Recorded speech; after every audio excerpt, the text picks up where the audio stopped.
வணக்கம். அனைவருக்கும் இனிய நண்பர்கள் தின நல்வாழ்த்துக்கள். நேற்றைக்கு நான் ஒரு ஏஐ ஃபோட்டோவும் ஒரு ஒரிஜினல் ஃபோட்டோவும் வைத்து 2 போஸ்டர் போட்டிருந்தேன். ஆனா 2 போஸ்டருமே ஏஐ செஞ்சது தான். ஆனா ஒரிஜினலான ஃபோட்டோ குடுத்து பண்ணியும், இன்னொன்னு அந்த ஃபோட்டோவே ஏஐ ஃபோட்டோ கன்வெர்ட் பண்ணியும் ஷேர் பண்ணி, "இதுல எது நல்லாயிருக்கு?" அப்படின்னு கேட்டிருந்தேன். நீங்க அதுக்கு பதில் சொல்லியிருந்தீங்க. ஃபர்ஸ்ட்டு அதுக்கு தேங்க்ஸு. பதில் சொன்னவங்களுக்கும் தேங்க்ஸு. பதில் சொல்லலைனாலும் அத பார்த்துட்டு கடந்து போனவங்களுக்கும் தேங்க்ஸு. இது ஒரு ஸ்மால் எக்ஸர்சைஸ். இந்த குழுவில இருக்கக்கூடிய எல்லாருக்குமே தெரியும், நெறைய மார்க்கெட்டிங் டிப்ஸ தொடர்ந்து சொல்லிட்டே வந்திருக்கேன். இப்ப நான் அத பத்தி பண்றதே இல்ல. ஏன்னா எல்லாருமே நல்ல எக்ஸ்பர்ட் ஆண்டர்பிரினர்ஸ் ஆயிட்டாங்க. அப்படின்னும்போது அந்த ஒவ்வொரு டிஃபரண்ட் மார்க்கெட்டிங் எக்ஸர்சைஸ, டிப்ஸ சொல்றது இல்லன்றத விட சொன்னதே திருப்பி சொன்னாலும் யாரும் கேட்கறதில்ல. 2வது ஆண்டர்பிரினர்ஸ் ஒரு கட்டத்துக்கு மேல வளர்ந்து ரெவென்யூ ஜெனரேட் ஆனதுக்கு அப்புறமா அந்த லேர்னிங் அப்படின்னு சொல்லுவோம். கற்றுக்கொள்ளுதல் அப்படிங்கிறது பொதுவாவே ஆண்டர்பிரினர்ஸ்க்கு பிடிக்காது. ஆனா ஆண்டர்பிரினர்ஷிப் சொல்லிக் குடுக்குற இடத்துல நான் எப்பவுமே சொல்லுவேன், மத்தவங்க கத்துக்கிறாங்களோ கத்துக்கலையோ, ஆனா தொழில் முனைவர்கள் தொடர்ந்து கத்துக்கிட்டே இருக்கணும். அப்பதான் அந்த ரெவென்யூ அப்படின்றது இருக்கு இல்லையா? அது ஃப்ளோ இருக்கும். அப்புறம் அது double and triple 5x convert ஆகும். அதை விட ரொம்ப குறிப்பா அந்த தொழில் முனைவோர்கள் பணம் அப்படிங்கிற வளர்ச்சியை தாண்டி அவர்களுக்கான ஒரு சமுதாய அடையாளமா அவங்க வச்சுப்பாங்க. இதுவுமே கற்றல் தான் அப்படின்னாலும் கேட்கதற்கு அவ்வளவா ஆட்கள் இல்லாத பொழுது நாம் அதை குறைச்சிக்கிறோம். 2வது நிறைய பிஸ்னஸ் வளர்ந்து வரும்பொழுது அதை அடிக்கிறதுக்கும் அதை வீழ்த்துறதுக்கும் நிறைய விஷயங்கள் நடக்கும். அது மாதிரியான சில விஷயங்கள் நடக்கும் பொழுது சொல்லித்தருபவர்கள் பார்த்தீங்கன்னா குழுக்களில் கம்யூனிட்டிகளில் சொல்லித்தரதும் கொஞ்சம் குறைச்சிக்குவாங்க. அந்த மாதிரி சில விஷயங்கள் நடந்தது.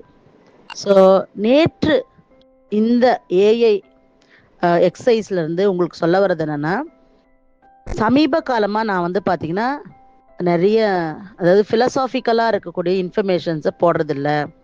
அதாவது மார்னிங் மெசேஜஸை தவிர்த்துட்டேன். ஆட்ஸை பார்த்தீங்கன்னா வெளியில சர்க்குலேட் பண்ணுவேன். ஆனால் நம்ம கம்யூனிட்டியில் 1, 2 தான் போடுவேன்.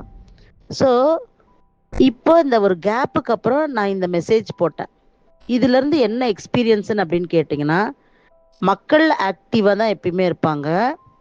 ஆனா நாம ஆக்டிவா இருக்கல அப்படின்னு நினைச்சோன்னா அதுக்கு காரணம் நம்ம எண்டுல இருந்து, அதாவது தொழில் முனைவோர்களை பொறுத்த வரைக்கும் கஸ்டமர்ஸ் அவ்வளவா வரல, கஸ்டமர்ஸ் எங்கேஜிங்கா இல்லை அப்படின்னு தொடர்ந்து என்கிட்ட சொல்லுவாங்க. ஆனா நான் எப்பயுமே தொழில் முனைவோர்கிட்ட சொல்றது, கஸ்டமர்ஸ் அவங்க போக்குல தான் அவங்க இருப்பாங்க. ஆனா தொழில் முனைவோர்கள் தான் அவங்களை எங்கேஜ் பண்ணிக்கணும். தொழில் முனைவோர்கள் எங்கேஜ் பண்ணாம கஸ்டமர் மேல எப்பயுமே பழிய தூக்கி போடக்கூடாது அப்படிங்கிறது தான் இந்த எக்ஸசைஸ். அதாவது மார்னிங் மெசேஜஸ் போடல அல்லது நிறைய இந்த மாதிரியான இன்புட்ஸ் எதுவுமே ஷேர் பண்ணல அப்படின்னும் போது அந்த இடம் வாய்டா அமைதியாக இருந்தது, ஒரு வெற்றிடமா இருந்தது. ஆனா ஒரு கம்பேக் கொடுக்குற மாதிரி இதுக்கு ரெஸ்பாண்ட் பண்ணுங்க, இது என்னன்னு சூஸ் பண்ணுங்க அப்படின்னு சொல்லும் பொழுது கட்டாயமா அங்க ஒரு ஒரு ஆக்டிவ்னஸை நம்ம பார்க்க முடிஞ்சது நேற்று. இதே தாங்க தொழில் முனைவோர்களுக்கு சொல்றதெல்லாம் என்னன்னா, நம்ம தொழில் ஜரூரா இருக்கணும், நம்ம தொழில ப்ராஃபிட் வரணும், நம்ம ப்ராடக்ட்ஸ் மூவ் ஆகணும் அண்ட் நமக்கு ஒரு விசிபிலிட்டி கிரியேட் பண்ணணும் அப்படின்னா நாம தான் அதை பண்ணணுமே தவிர, நாம பண்ணும் பொழுதுதான் கஸ்டமர்ஸ் நம்மளை பார்ப்பாங்களே தவிர, நாம ஏதாவது ஒரு புதிய விஷயத்த, ஒரு புதிய கோணத்தை, ஒரு கிரியேட்டிவிட்டியா திங்க் பண்ணி மூவ் ஆகி போயிட்டு இருக்கும் பொழுது மட்டும்தான் அது பார்வையாளர்களாலும் கவரப்படும், கஸ்டமர்ஸாலையும் பொருட்கள் வாங்கப்படும், அப்புறம் கஸ்டமர் ரிட்டன்ஷனும் நடக்கும். அதை விட்டுட்டு ஆண்டர்பிரனர் எதுவுமே பண்ணாம நான் சொல்லுவாங்க தமிழ்ல சிம்பிளா குத்துதே கொடையுதே அப்படின்னா அது சும்மா கதை. ஸோ நேற்று நடந்த எக்ஸசைஸ் நான் உங்களுக்கு சொல்லித்தரது அல்லது மிகப்பெரிய லெசனாகவும் நான் எடுத்துக்கிறது என்ன அப்படின்னா, நாம தான் தொடர்ந்து எங்கேஜிங்கா இருக்கணும், எங்கேஜிங்கா வச்சுக்கணும். அப்படி எங்கேஜிங்கா நம்ம பிஸ்னஸை வச்சுக்கினா மட்டும்தான் நாம ரெவென்யூவா இருந்தாலும் சரி நம்மளுடைய நெக்ஸ்ட் லெவல்ல மூவ் ஆகி போக முடியும். ஃபார் எக்ஸாம்பிள் இப்போ ஒரு ஜூட் மேனுஃபேக்சரர் இருக்கிறாங்க அப்படின்னா, ஜூட் மேனுஃபேக்சரருக்கு ரெகுலரா ஆர்டர்ஸ் வரும். ஏற்கனவே வாங்கின அந்த பையர்ஸ் தொடர்ந்து ஆர்டர் கொடுப்பாங்க. ஆனா ஆனா புதிய பையர்ஸ் வரணும் அப்படின்னு சொன்னா அந்த ஜூட் மேனுஃபேக்சரர்ஸ் அவங்களுடைய நியூ ப்ராடக்ட்டோ இல்லை ஏற்கனவே இருக்க ப்ராடக்டை விசிபிலிட்டியை கிரியேட் பண்ணணும். அதை வந்து கஸ்டமர் கிட்ட கொண்டு போகணும். அதை ஒரு ஆடாக ஜென்ரேட் பண்ணணும், போஸ்டாக போடணும். கட்டாயமாக அதாவது நடக்கக்கூடிய எக்ஸிபிஷன்ஸ்லேயோ ஏதாவது ஒரு விதத்தில் நான் இருக்கேன் அப்படிங்கிறத அவங்க காட்டணும். இதில் வந்து குவாலிட்டி இல்லை அப்படிங்கிறத அப்புறமா வந்து அந்த கஸ்டமர்ஸ் தெரிஞ்சுக்குவாங்க. ஸோ குவாலிட்டியாக இருக்கும்பொழுது தொடர்ந்து கஸ்டமர் கன்வெர்ட் ஆவாங்க, ரிட்டன்ஷன் இருக்கும். குவாலிட்டி இல்லைன்னா ஒரே தடவையோட ஓடி போயிடுவாங்க, வேறு யாருக்கும் ரெஃபர் பண்ண மாட்டாங்க. அப்புறம் பல நேரங்களில் ஒரே இடத்துல நிறைய ஆர்டர்ஸ் வரதும், ஒரு இடத்துல ஆர்டர்ஸ் வரவே இல்லை அப்படிங்கிறதையும் எல்லா பிஸ்னஸ்லேயும் இருக்க மாதிரி ஜூட் மேனுஃபேக்சரிங்லேயும் இருக்கும். அது வந்து நாம் வந்து அதுக்கு 2-3 காரணம் இருக்குது. ஒரு காரணம் வந்து நம்மளுடைய அமௌண்ட் என்ன கோட் பண்ணுறோமோ அந்த அமௌண்ட்டோட இன்னொருத்தவங்க வந்து அமௌண்ட் கம்மியாக கோட் பண்ணிடுவாங்க. ஸோ பர்ச்சேஸ் பண்ணுறவங்க அமௌண்ட் கம்மியாக இருக்க இடத்துல போயிடுவாங்க. ஆனால் குவாலிட்டி இல்லைன்னு வரும்போது ஐயோ அந்த இடத்த விட்டு திரும்ப உங்கள் இடத்துக்கே வந்துடுவாங்க. அதுக்கு ஒரு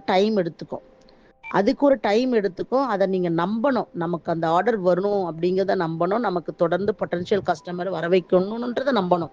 ஆனால் வெறும் நம்பிக்கினே உட்காந்தா நடக்குமா? அதற்கு தான் நாம் என்கேஜ் பண்ணிக்கணும். அதுக்கு தான் இந்த ஸ்மால் எக்ஸசைஸை நான் போட்டேன். ஸோ இது வந்து ஜூட் மேனுஃபேக்சர்ஸ் மட்டும் இல்லை, எல்லா ஃபுட் செக்மெண்ட்ஸ்க்கும் எல்லா என்டர்பிரைசஸ்க்கும் ஒன்று நான் இருக்கேன் அப்படிங்கிறதையும் ஒரு விசிபிலிட்டியை கிரியேட் பண்ணோம். நாம் என்கேஜாக இருக்கணும். அது வந்து கஸ்டமர் டேர்ன் அரவுண்ட் இருக்குதா இல்லையாங்கிறது செகண்டரி தான். நாம் என்கேஜாக இருக்கும் பொழுது மட்டும்தான். இப்போ என்னோடது வந்து சர்வீஸ் செக்டார். ஸோ சர்வீஸ் செக்டாரில் வந்து பார்த்தீங்கன்னா எனக்கெல்லாம் கண்டினியூஸாக வந்து கஸ்டமர் ரிட்டன்ஷன் இருக்காது. ஆனால் அதே கஸ்டமர் ட்ரஸ்ட் ஒர்த்தியாக இருப்பாங்க. அது சர்வீஸ் செக்டாரில் கிடைக்கக்கூடிய ஒரு மிகப்பெரிய பாசிட்டிவ் சைடு. ஆனால் உங்களுக்கு ப்ரொடக்ஷனில் இருக்கவங்களுக்கு, மேனுஃபேக்சரில் இருக்கவங்களுக்கு அப்படி கிடையாது. உங்களை பொறுத்த வரைக்கும் கஸ்டமர் ரிட்டன்ஷனோ ரெவென்யூ கிரியேஷனோ தொடர்ந்து இருக்குது, தொடர்ந்து இருக்கும் அப்படின்னும் பொழுது அதை நீங்கள் என்கேஜாக வச்சுக்கணும். அது என்கேஜாக வச்சுக்கணும்னா நான் இப்போ நிறைய பேர் தொடர்ந்து ஃபாலோ பண்ணுறது என்னென்னா, எப்பயும் அவங்க பிஸ்னஸை பற்றி ஒன்றுமே அங்கே போடுறதில்ல, சரிங்களா? சிலர் தான் அவங்க பிஸ்னஸை பற்றி தொடர்ந்து போகிறாங்க. முதல்ல நாம் என்கேஜாக இருக்கணும். என்கேஜாக இருக்கும்போது ஆட்டோமேட்டிக்காக அதற்கான வாய்ப்புகள், வழிகள் தொடர்ந்து நமக்கு வந்துட்டே இருக்கும். ஸோ தொடர்ந்து லிசன் பண்ணிட்டு இருக்க, தொடர்ந்து குரூப்பில் ஃபாலோ பண்ணுற மக்களுக்கு மனமார்ந்த நன்றிகள். என்றும் அன்புடன் நன்றிகளுடன் உங்கள் கவிதா பலராமன்.